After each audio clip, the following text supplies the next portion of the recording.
This stuff's like really strong in caffeine, isn't it? It has way more caffeine than coffee.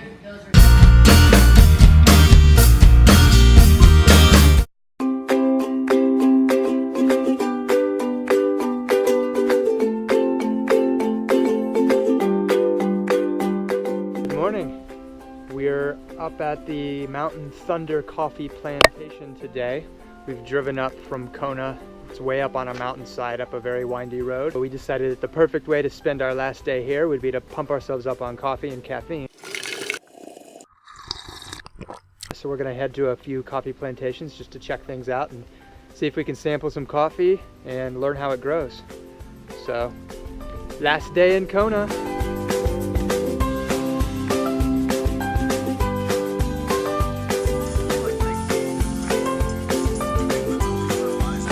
Anything that says 100% Kona coffee on it has to meet the top 4 grade requirements and has to have passed 4 steps.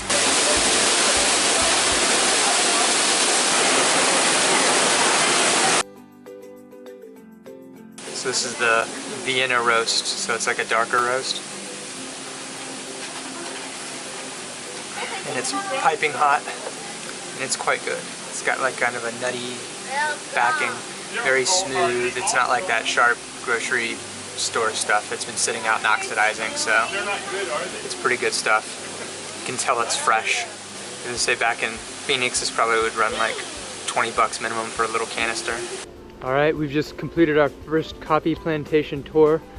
The Mountain Thunder coffee was quite delicious. We tried both the Vienna, which is kind of like a medium roast, and a blend of American roast with French roast. I literally have the taste of the Kona coffee and I'm savoring it in my mouth, but at the same time I have like a lingering bad flavor from their shameless plugging of their VIP tour, and the fact that like you can only buy or access the estate grown best beans from their gift shop, which they basically dump you in at the end, which I totally understand, but just kind of the way they do it, a little bit snobbish.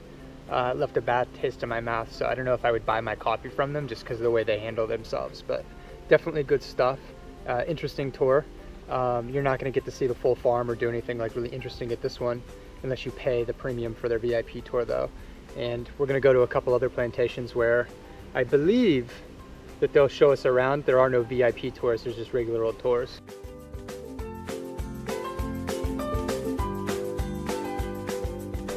Alright, we're now at our next coffee plantation, which is just like a 10-minute drive or less from Mountain Thunder, a little bit further down the mountain. It's called Hula Kona Coffee. So we're gonna go check it out and see what they've got.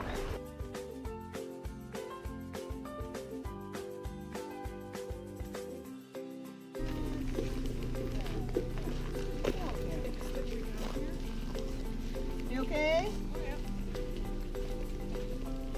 There's all lava under here.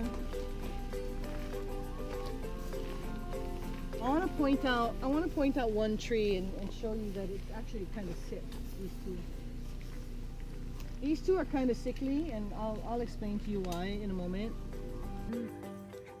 That one too. Yes, yeah. And that's tobacco. That's the pea berry. Mm-hmm. Yeah. So this is what's been wiping out the coffee for the last 4 or 5 years here in Kona. Oh yeah, there's the pin. And mind you, Kona coffee already is quite pricey when you're in the supermarket. Because of the lack of Kona coffee, it's getting even higher. And ours is just because it's good coffee. Higher on the spot.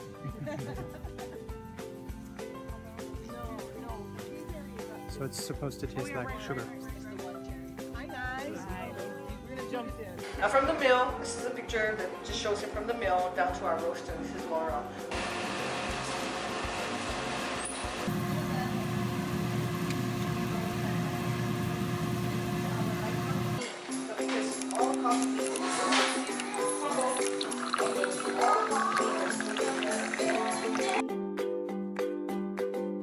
So I'm going to drink the 100% Kona fancy Hula coffee first.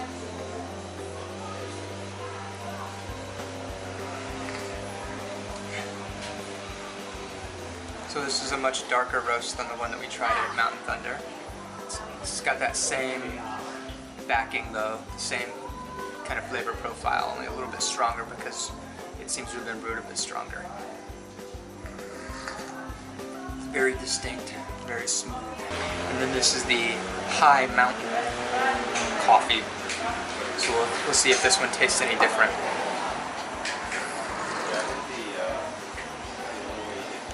This one's a bit sharper, maybe a little bit more acidic, I don't know, but you can definitely tell the difference between them. I prefer the other one instead of the High Mountain, but I like it better than the Mountain Thunder already. It's a little bit stronger, brewed a little bit stronger here.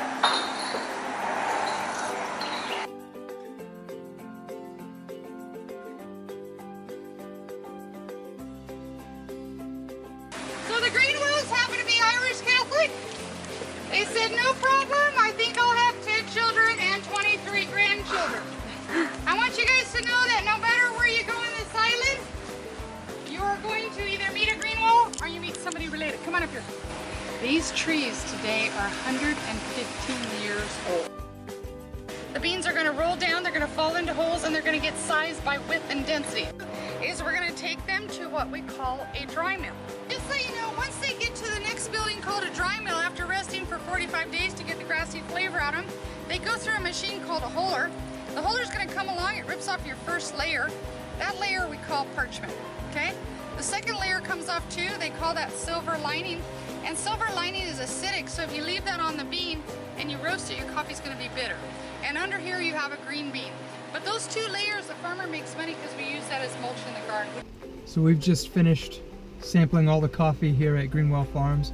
This one's a little bit more commercial than the last one, the Hula Daddy, but I would say that this is probably the most thorough tour of them all. They're super friendly, super chatty. They explained the history of the farm, then they walked us over and showed off some of their equipment, and then brought us back, and they had at least 10 coffees to taste, as well as some like honey from local in Hawaii to taste, and it was all very delicious.